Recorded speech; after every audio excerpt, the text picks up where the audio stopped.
mensagem de poder, aquela mensagem que alcança os nossos corações. Toma o teu servo nas tuas mãos, Senhor. Esconde-o, ó Pai, atrás da tua cruz e permita que a fluência da tua mensagem, que é viva e eficaz, alcance os nossos corações. Usa-nos, ó Pai, para a tua glória. É a oração que fazemos em nome e pelo amor do teu Filho Jesus. Amém, Senhor. Boa noite, irmãos. Quero saudá-los em nome do Senhor Jesus. Agradecer o convite para estar aqui nessa noite com vocês, cultuar esse Deus maravilhoso, cujos louvores já entoamos. Hoje à noite eu quero falar de um tema que é muito querido ao meu coração, creio que é ao seu também, que é a graça de Deus. E para isso, eu queria que você abrisse sua Bíblia na carta de Paulo aos Efésios, capítulo 2. Faremos a leitura do verso 1 até o verso 9, até o verso 10. Efésios 2, de 1 a 10, sobre a graça de Deus. Diz assim a palavra do Senhor: Ele vos deu vida, estando vós mortos nos vossos delitos e pecados, nos quais andastes outrora, segundo o curso desse mundo, segundo o príncipe da potestade do ar, do espírito que agora atua nos filhos da desobediência, entre os quais também todos nós andamos outrora, segundo as inclinações da nossa carne, fazendo a vontade da carne e dos pensamentos. E éramos por natureza filhos da ira, como também os demais. Mas Deus, sendo rico em misericórdia, por causa do grande amor com que nos amou, e estando nós mortos em nossos delitos, nos deu vida juntamente com Cristo. Pela graça sois salvos. E juntamente com Ele nos ressuscitou e nos fez assentar nos lugares celestiais em Cristo Jesus, para mostrar nos séculos vindouros a suprema riqueza da sua graça e bondade para conosco em Cristo Jesus. Porque pela graça sois salvos, mediante a fé. Isso não vem de vós, é dom de Deus, não de obras, para que ninguém se glorie, pois somos feitura dele, criados em Cristo Jesus para boas obras, as quais Deus de antemão preparou para que andássemos nelas. Até aqui a leitura da palavra de Deus. Falar sobre graça é sempre muito gostoso ao meu coração, porque quanto mais velho eu fico, mais eu descubro a profundidade e a complexidade do pecado na minha própria vida. Mais novo, quando eu me converti, eu tinha sido salvo pela graça, mas pouca consideração tinha dado a isso. À medida que os anos passam, especialmente quando os filhos chegam e outras responsabilidades vão vindo, como que Deus usa tudo isso para nos lembrar que tudo é favor imerecido da parte dele. Que se nós temos alguma coisa foi porque dele nós recebemos e não por mérito, qualquer coisa que nós tenhamos feito, ou qualquer coisa que nós mereçamos. A mensagem da graça é uma mensagem que precisa ser declarada hoje na igreja evangélica, permeada por legalismos, permeada por regras humanas, permeada, infiltrada e prejudicada por criações que provêm da imaginação humana, mas sem qualquer fundamentação bíblica, e que acaba roubando a alegria, o gozo que nós temos ao descobrirmos a maravilhosa graça de Deus. Espero que nessa noite a exposição dessa parte do capítulo 2 eleve o seu coração para louvar a Deus e agradecer a Ele a sua misericórdia, a sua graça que nos foi dada na pessoa de Jesus. Paulo, quando escreveu essa carta, estava preso em Roma. Ele tinha tido notícias de que a igreja de Éfeso e outras igrejas da região estavam preocupadas com ele por causa da sua prisão. Ele então resolve escrever com alguns objetivos em mente. O primeiro era dizer que a prisão dele fazia parte do plano de Deus para a sua vida desde a eternidade. Ele, como apóstolo dos gentios, que estava preso exatamente por causa da pregação entre os não-judeus. E para fazer isso, para dizer que eles não se preocupassem, que a sua prisão estava dentro do plano de Deus, ele primeiro fala a respeito da igreja como sendo resultado da ação soberana de Deus desde a eternidade, capítulos 1 capítulo 1, e onde ele fala como o Pai planejou, o Filho executou, o Espírito Santo aplicou, e em seguida ele ora para que os crentes compreendam isso. Depois aqui no capítulo 2, que é a parte que nós lemos, ele fala que Deus nos alcança e que Deus estabeleceu a igreja como seu povo mediante a sua graça e não por qualquer mérito que ele tenha visto em nós. Ele continua falando no capítulo 2 a respeito dessa graça na união de judeus e gentios na pessoa de Cristo. Capítulo 3 ele fala do ministério apostólico e ele é nessa parte que ele diz à igreja aí no verso 13 do capítulo 3: portanto vos peço que não desfaleçais nas minhas tribulações por vós, pois nisso está a vossa glória. Não fiquem preocupados, não desanimem porque eu estou preso, porque na verdade isso é glória para vocês, porque eu estou preso pelo evangelho que prego entre vocês. Aí ele ora outra vez pelos Efésios, capítulo 3, de 14 em diante, e a partir do capítulo 4 ele traz algumas orientações práticas para a igreja, sobre os dons espirituais, sobre santidade de vida, sobre o lar cristão, marido e mulher, sobre guerra espiritual, e ele termina pedindo as orações dos irmãos e abençoando, como ele sempre faz em todas as cartas. Então essa parte que eu li está dentro da exposição que Paulo está fazendo a respeito da igreja. O que é a igreja? Como ela está no centro do plano de Deus, como ela ocupa papel prioritário nos alvos de Deus aqui nesse mundo.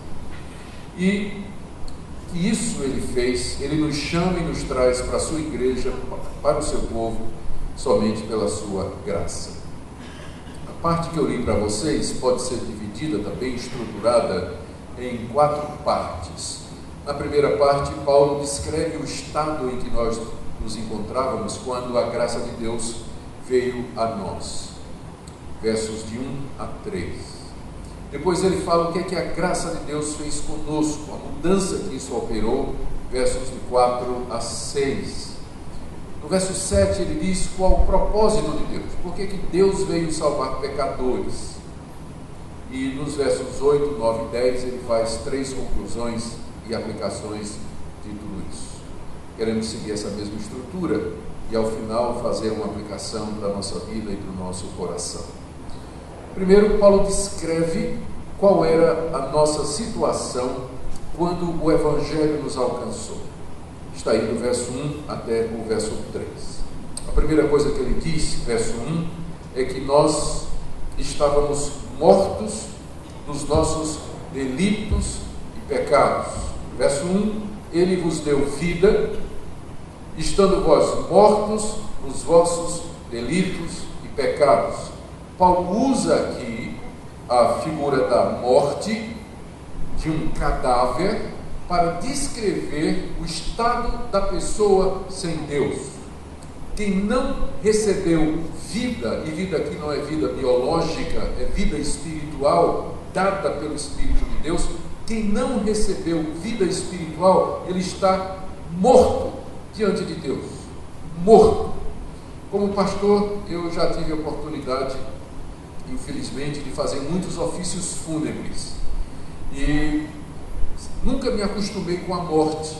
Você vê aquela pessoa com quem você conviveu, com quem você conversou, com quem tomou um café, ali deitada com aqueles 2 chumacinhos de algodão no nariz, né? Daquele cômodo, a gente fica quase querendo tirar para a pessoa respirar. E a gente vê a esposa chorando, as lágrimas caindo no rosto da pessoa, ela não sente, não ouve o choro dos filhos que deixou para trás, dos amigos, o carinho da esposa que está se despedindo, ele não sente, ele não ouve, ele não vê absolutamente nada. E é essa a figura que Paulo usa aqui para descrever o estado do homem diante de Deus. Ele está morto, ele não ouve Deus, ele não vê a Deus, ele não sente Deus. Ainda que Deus aparecesse diante dele, ele não veria, ele não ouviria e ele não sentiria, porque ele está morto. E fala de livre-arbítrio agora. Está morto. Mortos não tomam decisões, mortos não escolhem, mortos não se movimentam, Mortos não tomam iniciativa, eles estão mortos. E a causa da morte, Paulo diz aqui, são os nossos delitos e ofensas diante de Deus.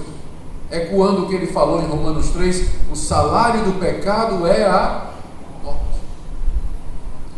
Os nossos pecados são a causa da morte espiritual diante de Deus. Pecado é a transgressão da lei de Deus. É você fazer o que Deus proíbe que você faça, ou deixar de fazer aquilo que Ele diz que você tem que fazer. E como todos pecaram e carecem da glória de Deus, segue-se que todos estão mortos diante de Deus. Esse é o estado da humanidade diante de Deus.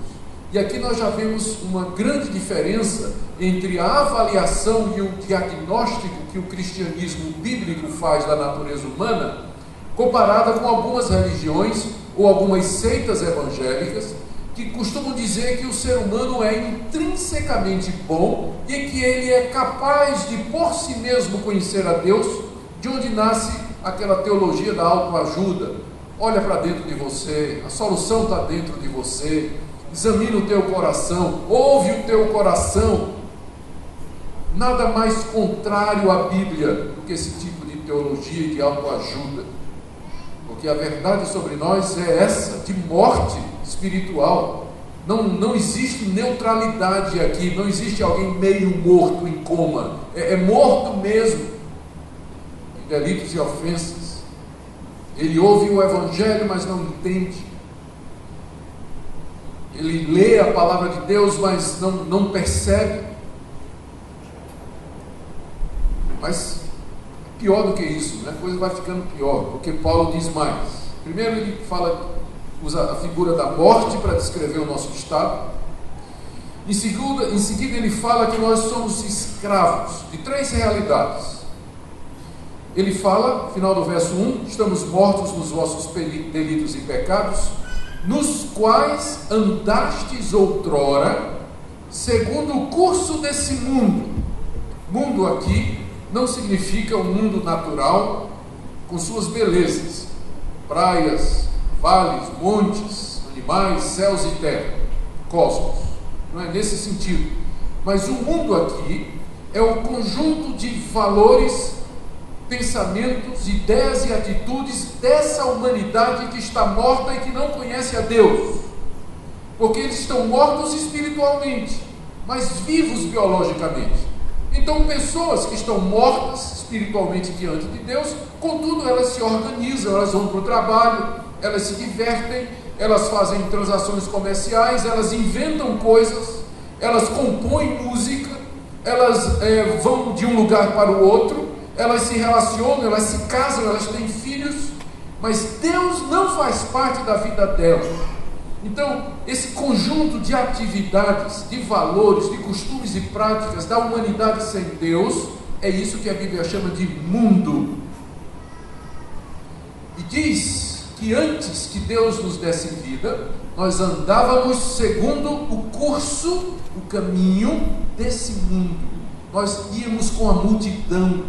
Não só estávamos mortos, mas escravo da cultura, escravo do costume, escravo da maneira de ser da humanidade. Muito embora as pessoas gostam de pensar que elas são livres. Não são livres.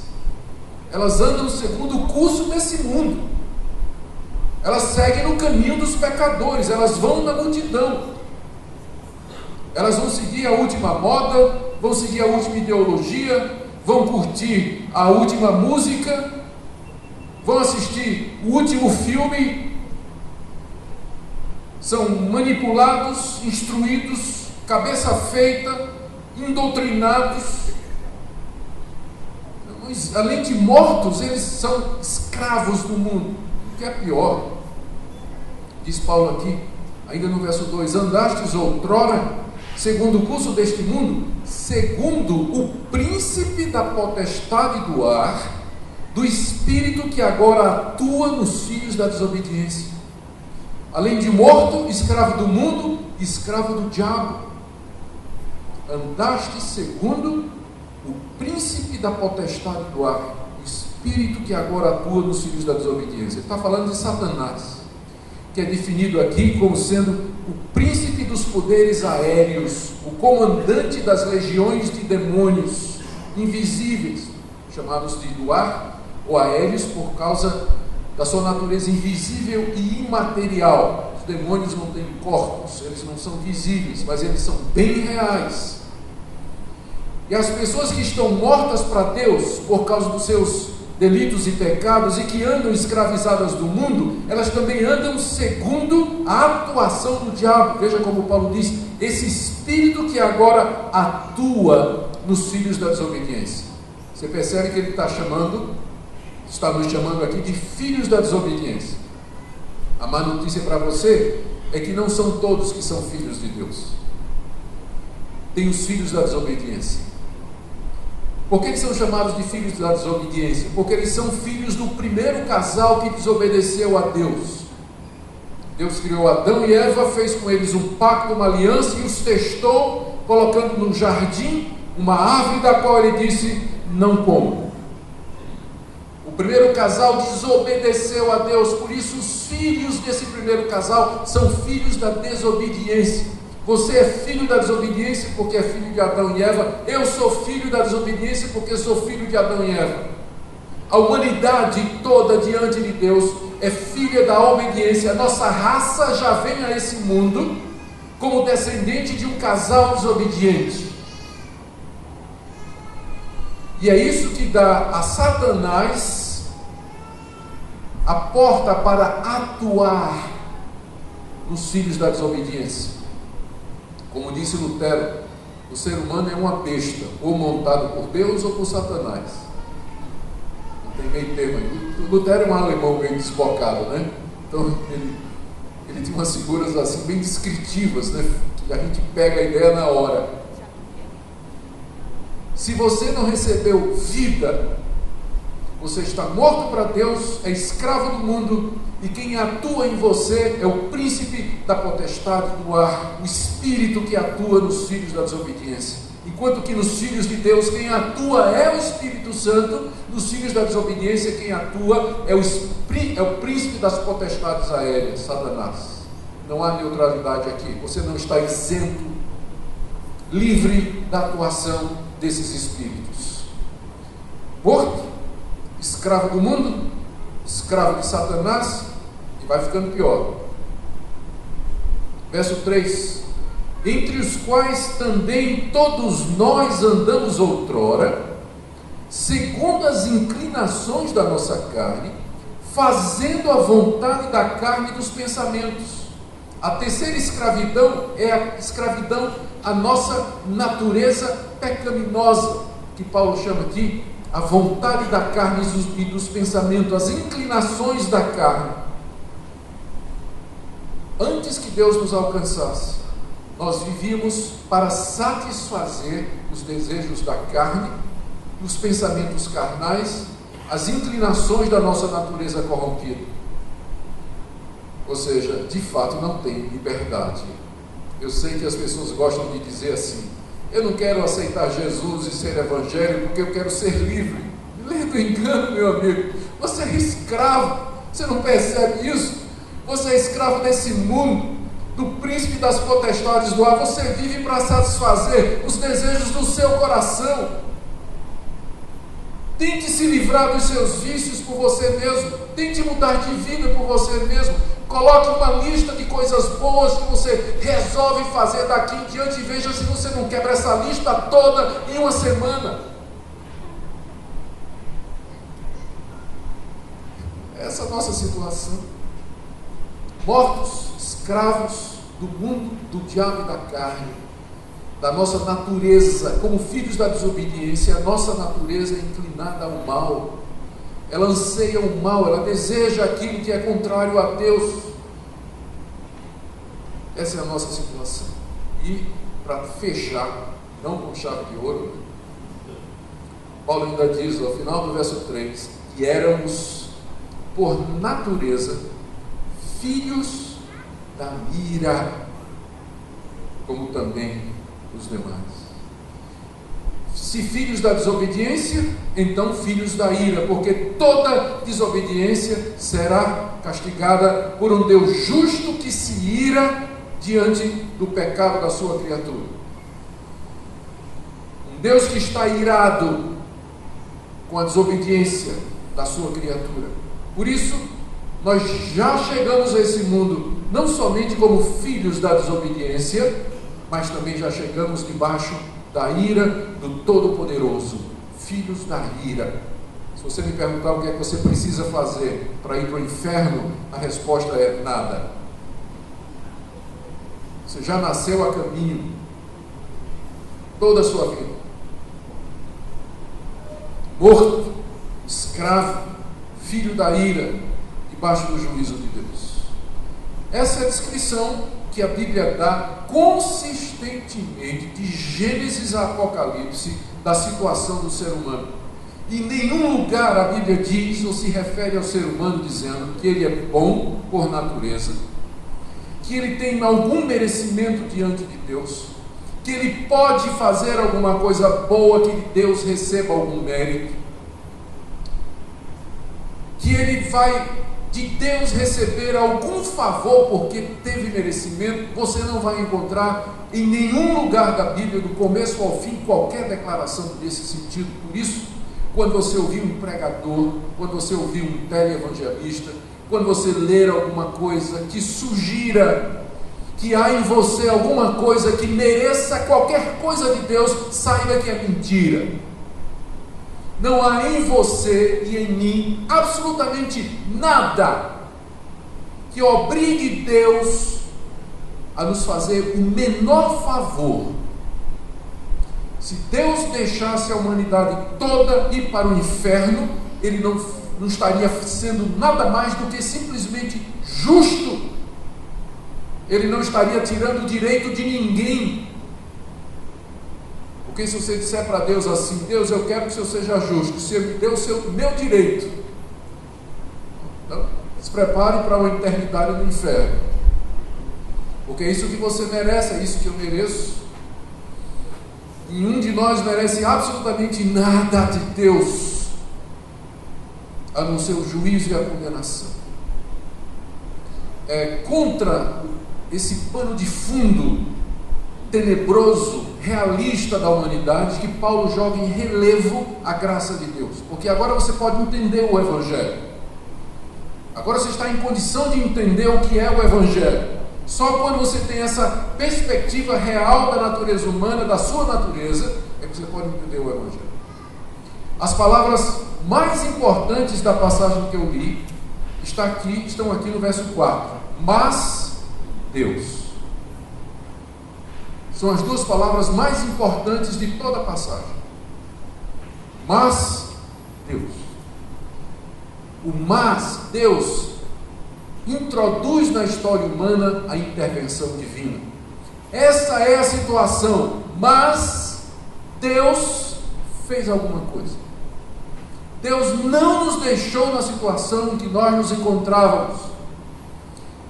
Éramos mortos, escravos do mundo, do diabo e da carne, filhos da desobediência e filhos da ira, mas, apesar de tudo isso, de sermos filhos da desobediência, filhos da ira, merecemos o castigo de Deus, mas Deus fez alguma coisa.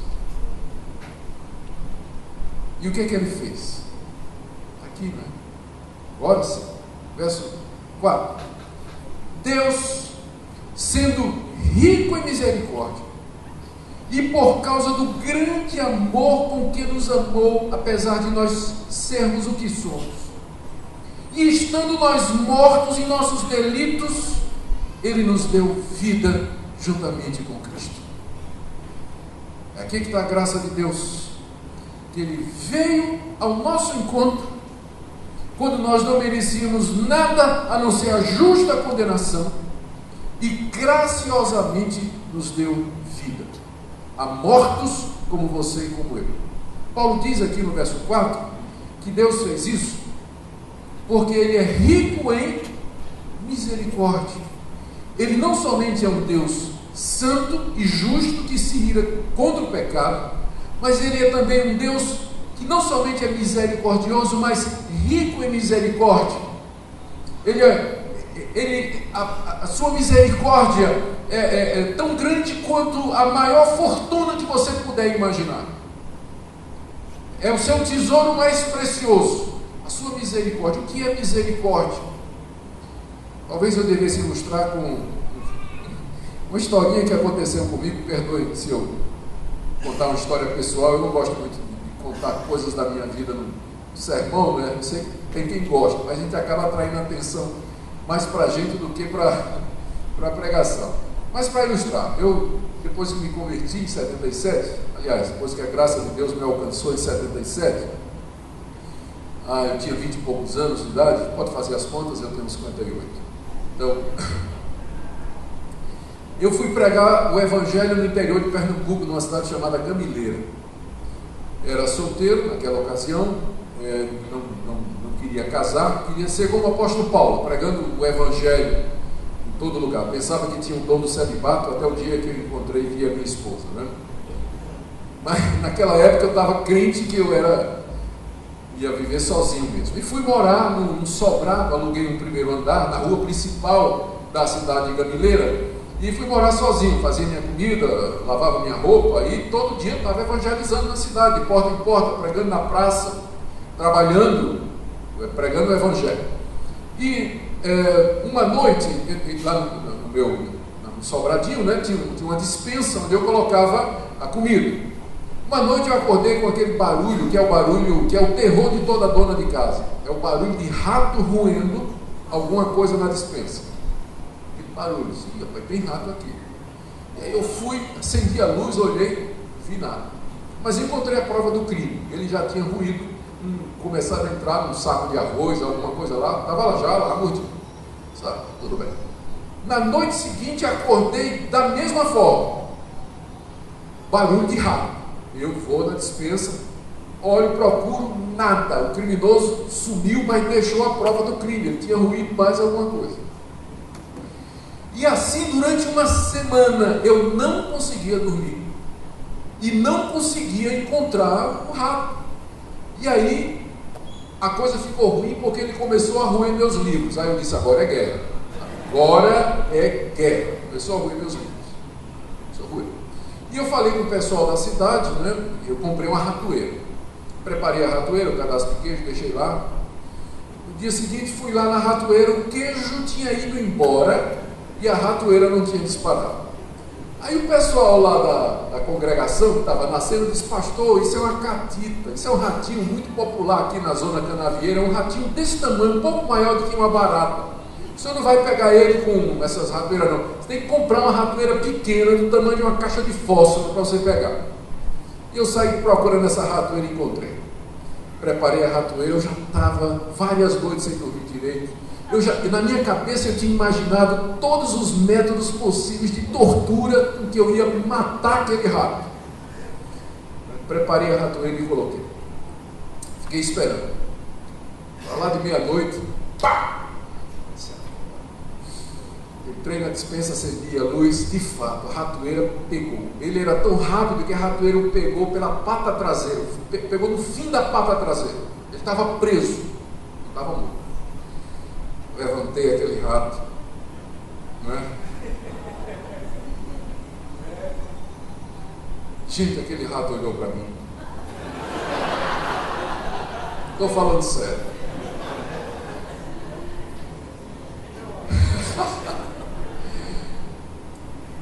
Naquele instante, alguma coisa aconteceu no meu coração que eu deixei o rato ir embora. Eu nunca encontrei uma explicação melhor para a misericórdia do que essa. É exatamente isso. Deus nos apanha com a boca na botija, criminosos, presos no ato, presos em flagrante. Deus olha para nós e diz, eu não vou te dar o que tu mereces, mas ao contrário, eu vou te dar a libertação. E é isso que é misericórdia, é quando Deus não nos trata conforme merecemos, mas segundo o seu muito amor com que nos amou. Como Paulo diz aqui no verso 4, não é? Muito amor, grande amor com que ele nos amou. A Bíblia diz que Deus ama o mundo, há um amor geral de Deus pela humanidade, mas Ele ama os seus com grande amor. É um amor especial de Deus para com o povo que Ele escolheu, elegeu e predestinou e que Ele decidiu salvar. Esse grande amor de Deus, porque Ele não faz isso com todos. Ele não livrou a todos da ratoeira. Ele livrou os que quis. E não está sendo injusto, porque nenhum merece ser livre da ratoeira. Você não merece, eu não mereço. Portanto, Deus não está sendo injusto com você, se Ele não lhe salvar. Ele estaria sendo injusto se Ele tirasse o seu direito. Você não tem nenhum direito nenhum. Então, por causa do muito amor com que Ele nos amou, Paulo ainda ressalta, repetindo o que ele já tinha dito antes, no verso 5. E estando nós mortos em delitos, que ele já tinha dito no verso 1, aí ele diz o que Deus fez, 3 coisas, cada uma delas correspondente ao quadro terrível que ele pintou no início. Primeiro, nos deu vida. Nós estávamos mortos, mas Deus, em misericórdia, nos deu vida. Esse ato de Deus nos dar vida foi independente de nós. Ele soberanamente veio em nossa vida pela pregação, pela palavra de alguém, pela leitura da Bíblia, por ouvir um cântico, e Deus, pelo seu Espírito Santo, veio e deu vida. E você acordou, creu, se arrependeu e disse: é isso que eu quero seguir esse Deus, seguir esse Cristo. Foi um ato soberano de Deus, não foi porque você mereceu nada, não foi que você se converteu, você se converteu porque Deus antes lhe deu vida, senão você não teria se convertido. Você só creu porque Deus antes lhe deu vida, senão você não podia crer. Deus primeiro vem e ressuscita o pecador, e o pecador se arrepende, crê e volta para Deus e para Cristo. Isso é um ato soberano, gracioso, misericordioso, não é baseado em mérito, porque não existe mérito, não tem, é graça. Ele nos deu vida quando nós estávamos mortos. Mortos não se ressuscitam. O poder para a ressurreição tem de vir de fora. E a nossa salvação não está dentro de nós, mas fora de nós. Ela vem de fora e nos alcança. Ela não procede de dentro. Ela não procede de nós ou de qualquer coisa que façamos. Primeiro, Ele nos deu vida, reverte a morte. Segundo, veja só, não parou aqui. Ele continua. Verso 6. E juntamente com Cristo nos ressuscitou. A ressurreição do Senhor Jesus é o fato central da mensagem do Evangelho, acoplada à sua morte. Na ressurreição, Cristo vence a morte. Ele se liberta dos grilhões da morte. A ressurreição espiritual, que é o que acontece quando Deus nos dá vida, nos livra das prisões do mundo, de Satanás e da carne. Nós somos agora ressurretos espiritualmente. Não somos mais escravos do mundo, de Satanás e da carne. Porque da mesma forma que Cristo na ressurreição rompeu os grilhões da morte, venceu o inferno, venceu Satanás e venceu o mundo, também Deus graciosamente, quando Ele nos dá vida, nos ressuscita e nos liberta das peias do mundo, da carne e de Satanás. Ele está revertendo toda a situação, você está percebendo, não é? E a última coisa que ele diz aqui é que Deus nos fez assentar nos lugares celestiais em Cristo Jesus. Deus está assentado no trono do universo, nos lugares celestiais, no mundo invisível, espiritual, onde Ele reina supremo e soberano. E ao seu lado está sentado Jesus Cristo, príncipe herdeiro, que haverá de herdar todas as coisas. Deus tomou-nos, mortos e escravos, e nos fez assentar à sua direita em Cristo Jesus. Nós éramos filhos da ira e filhos da desobediência, e agora somos filhos de Deus, porque o Filho senta à direita do Rei, o príncipe herdeiro. Estar assentado à direita de Deus significa tomar o lugar do Filho de Deus, estar assentado como Filho de Deus. Deus reverte completamente aquela situação que Paulo descreveu nos versos 1, 2 e 3. É isso que o Evangelho faz. É isso que é a boa notícia do Evangelho de Cristo Jesus. Por isso que o Evangelho é a resposta para o problema do homem, não há outra. Porque todas as outras respostas partem do pressuposto que o homem contribui ou pode fazer alguma coisa. Parte de uma visão errada do homem. É somente quando você tem certeza, quando você tem um diagnóstico do problema, que você pode então entender a solução. E só tem um remédio para o problema humano: Cristo e Ele crucificado. E a salvação, libertação e a vida que Deus nos dá com Ele. Fora disso não há expectativa de esperança, ou esperança de salvação para você ou para mim. Então, já vimos, primeiro, a descrição que Paulo faz da raça humana. Segundo, a misericórdia de Deus, mas Deus. Essas duas palavras são as mais importantes, porque elas sinalizam uma reversão da situação graciosamente por Deus. E Paulo diz por que Deus fez tudo isso, no verso 7. E aqui a gente se surpreende cada vez mais. Deus fez isso para mostrar, estou lendo o verso 7, para mostrar nos séculos vindouros a suprema riqueza da sua graça em bondade para conosco em Cristo Jesus. Esse é o motivo pelo qual Deus salvou pecadores como vocês e como eu. Não é porque Ele viu em nós alguma coisa. É porque Deus estava querendo mostrar nos séculos vindouros, eternidade afora, o quanto Ele é gracioso. Porque Deus faz todas as coisas para a sua própria glória. E a razão pela qual Ele salva pecadores não é porque pecadores merecem, mas Ele faz isso para mostrar como Ele é bom, como Ele é bom, como Ele é gracioso, como Ele é misericordioso, para que nós o adoremos a eternidade afora. Ele fez isso para mostrar nos séculos vindouros a suprema riqueza da sua graça em bondade para conosco em Cristo Jesus.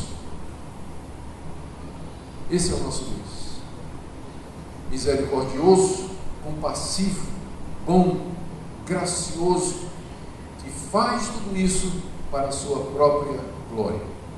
Se eu procurar a minha própria glória, eu estarei pecando. Buscar a própria glória é pecaminoso entre seres humanos, porque sempre haverá um ser humano melhor do que eu. Sempre haverá um melhor do que você. Sempre haverá alguém que faz o que você faz melhor.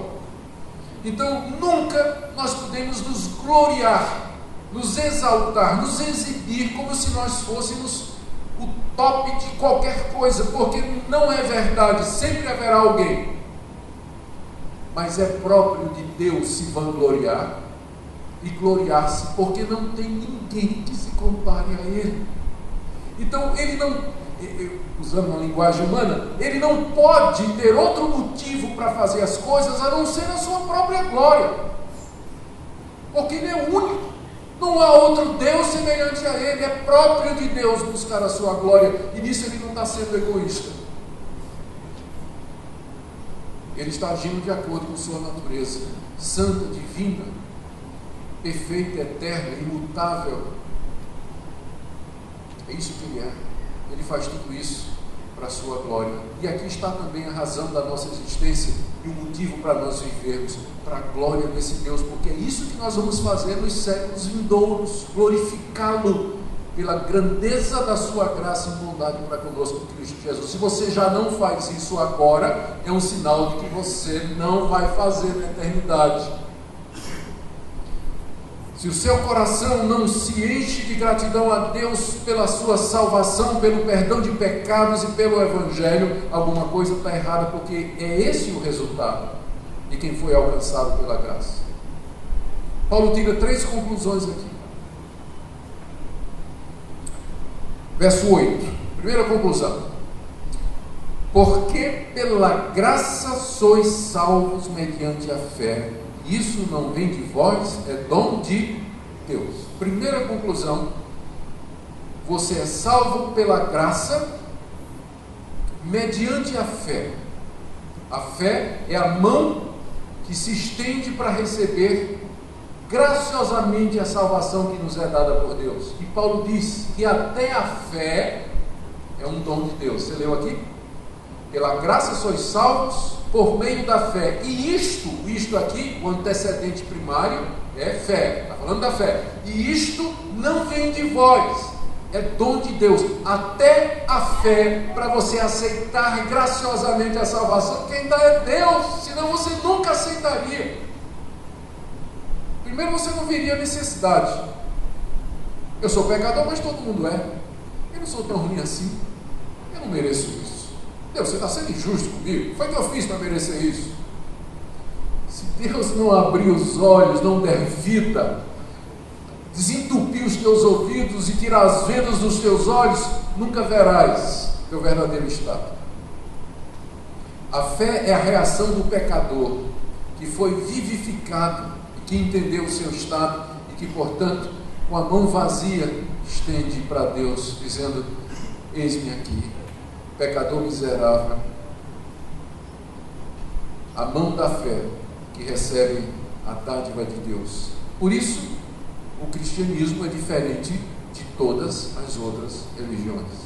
Nas outras religiões, você faz alguma coisa para poder merecer o favor da divindade.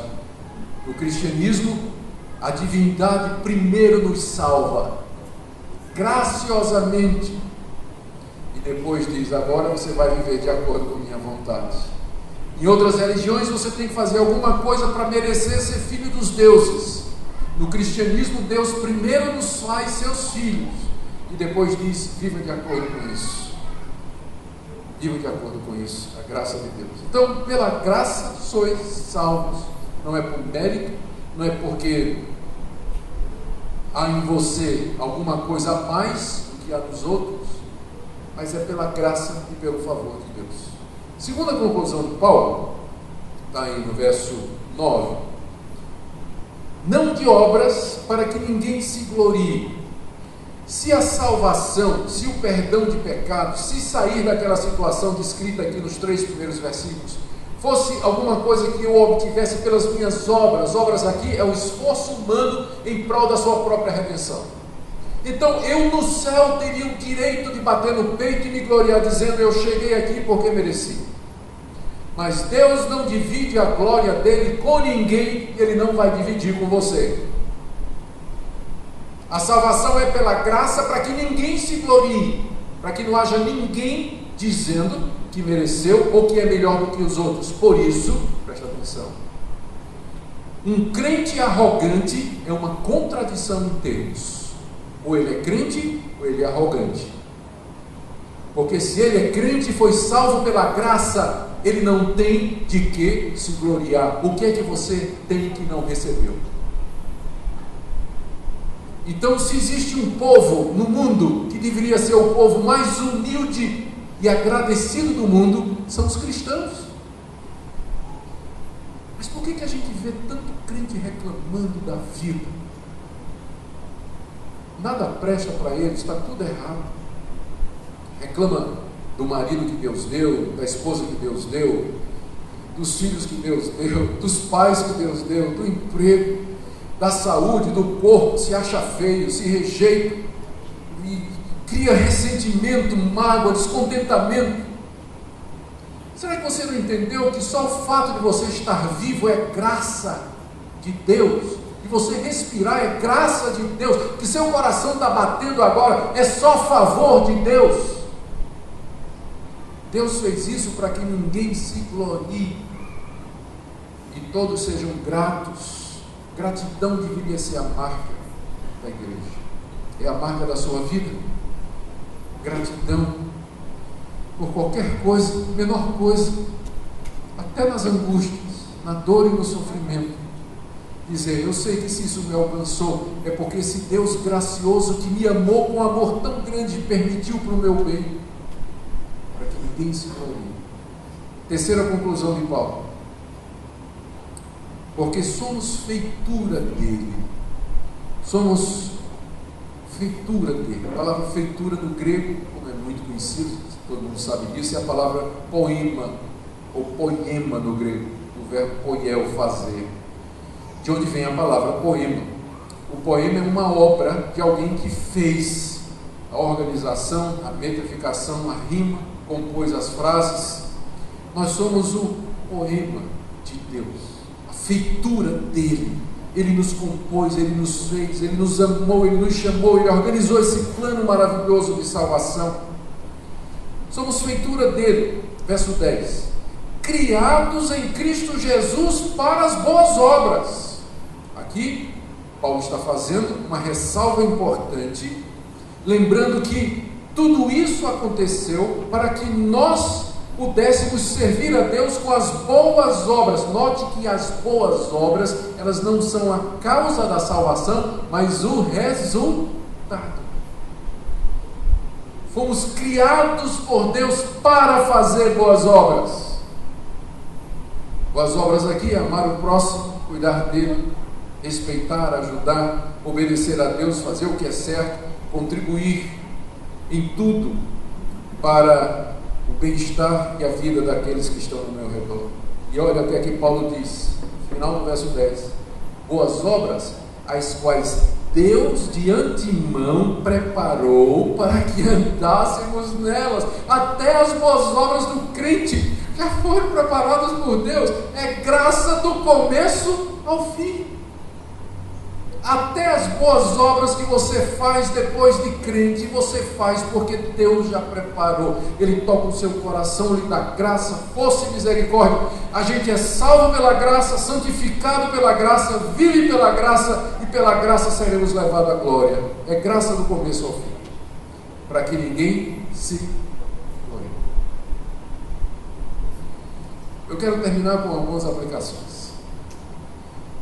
Primeira palavra, eu quero dirigir a quem está aqui nessa noite e que ainda não entendeu ou não foi alcançado pela graça. Eu tenho uma declaração para fazer a você que eu ouvi do pastor Paul Washer, achei maravilhoso. Você sabe qual é a pior notícia da Bíblia? Sabe que é a pior declaração da Bíblia para você? Deus é bom. Vou repetir. A pior declaração da Bíblia para você é: Deus é bom. Sabe por que é pior? Porque você não é. Você está no universo que foi criado, é regido e controlado por um Deus bom, e você não está em sintonia com esse Deus bom. Você é um pecador que tem desobedecido a esse Deus, tem vivido de acordo com sua vontade, tem quebrado as normas e as regras desse Deus, e portanto você não pode esperar dele senão o juízo, a ira e o castigo eternos. Mas Deus, nele você pode encontrar esse Deus que é bom e que, portanto, por causa da sua natureza boa, não pode concordar com o que é mal. Ele é, por assim dizer, obrigado pela sua natureza santa a punir o pecador. Mas Deus, na sua misericórdia, Ele lhe oferece perdão e reconciliação com Ele na pessoa de Jesus Cristo.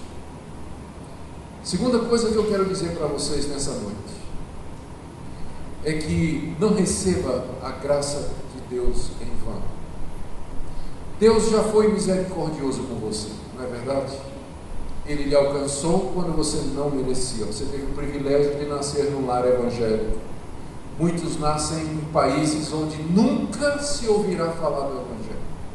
Você nasceu num lar evangélico, ouviu a palavra de Deus desde que você era criança, frequentou uma igreja, teve pais que oraram por você. Não receba a graça de Deus em vão. Está escrito: buscai ao Senhor enquanto se pode achar, invocai-o enquanto está perto. Não receba em vão a graça de Deus, porque esse Deus que é gracioso, humanamente falando, a paciência dele tem limites. Você só vai abusar dele até um ponto. Só vai abusar dele até um ponto. Isso eu falo aqui para os filhos dos crentes. Os filhos dos crentes. Não receba a graça de Deus em vão. Terceira coisa que eu quero aplicar para vocês. Jesus uma vez contou a história de um homem que devia R$1 milhão. Foi convocado diante do rei, não tinha por que pagar, e o rei graciosamente o perdoou da sua dívida. Saindo de lá, ele encontrou um amigo que lhe devia R$100, pegou pelo pescoço, levou para o tribunal e processou, e queria lançar na prisão ele e a família dele. E foram contar ao rei o que tinha acontecido. O rei chamou o cidadão e disse: seu ingrato, eu te perdoei uma dívida de R$1 milhão, e você não devia perdoar o seu semelhante que lhe devia R$100. Eu quero que você pense nessa noite nas pessoas com quem você está irado, magoado, aborrecido, com quem você não quer falar, com quem você rompeu relações, e você se lembre do seguinte: Deus lhe perdoou tudo isso que você devia para Ele. O que é que Deus espera de você? Misericórdia, não é? Compaixão, reconciliação, perdão. Senão Ele vai lhe tratar exatamente como na parábola. Diz lá que o rei pegou aquele servo ingrato e o lançou na prisão até que ele pagasse o último centavo. Não receba a graça de Deus em vão. E lembre que ela foi dada para que você e eu vivêssemos em boas obras. Última palavra. Talvez você diga assim: eu não mereço nada de Deus, eu estou me sentindo culpado, estou me sentindo mal, Deus jamais vai pensar em mim. Você tem razão, você era para estar se sentindo mal mesmo, você é pecador, é para se sentir culpado mesmo, porque você pecou. Mas a boa notícia é a graça de Deus que foi dada para pecadores como você ou para mim. Não importa o tamanho do seu pecado, a profundidade do enrosco em que você se meteu, Deus é craque em salvar pecadores. Essa é a especialidade dele. Ninguém faz isso tão bem quanto ele. Ele pode salvar você, ele pode transformar a sua vida, tirar você do enrosco, libertar você dessa situação. O que ele nos faz é nos chamar pelo Evangelho, como nessa noite você está sendo chamado, para que você ouça esse Evangelho, para que você creia nesse Evangelho, e assim você viva e receba o perdão e a misericórdia. Amém? Que Deus maravilhoso, que graça e misericórdia, que graça e misericórdia Ele tem tido para conosco. Meus irmãos, retenhamos a graça com temor, como diz o escritor de Hebreus, pela qual servamos ao nosso Deus com alegria, porque Ele é fogo devorador. Fogo devorador. É um Deus a quem nós devemos temer, ser gratos e servir de todo o coração. Ó Deus bendito, abençoe esse povo que acaba de ouvir a mensagem da graça, a mensagem do Evangelho. Senhor, se tem pessoas aqui que estão na ilusão de que merecem alguma coisa, que isso seja dissipado hoje de uma vez por todas, que elas possam perceber o seu estado diante de Ti, e que possam, com o coração regenerado, revivificado, ressurreto, abraçava Jesus, a revelação maior da tua graça e da tua misericórdia. Olha para o caído, para o abatido, levanta pela mão. E se há aqui gente que ainda pensa que merece alguma coisa, ó Deus, nessa noite mostra a verdade no seu coração e na sua mente, para que somente Jesus seja glorificado, Ele que é o Salvador de pecadores. No nome dele é que nós oramos. Amém.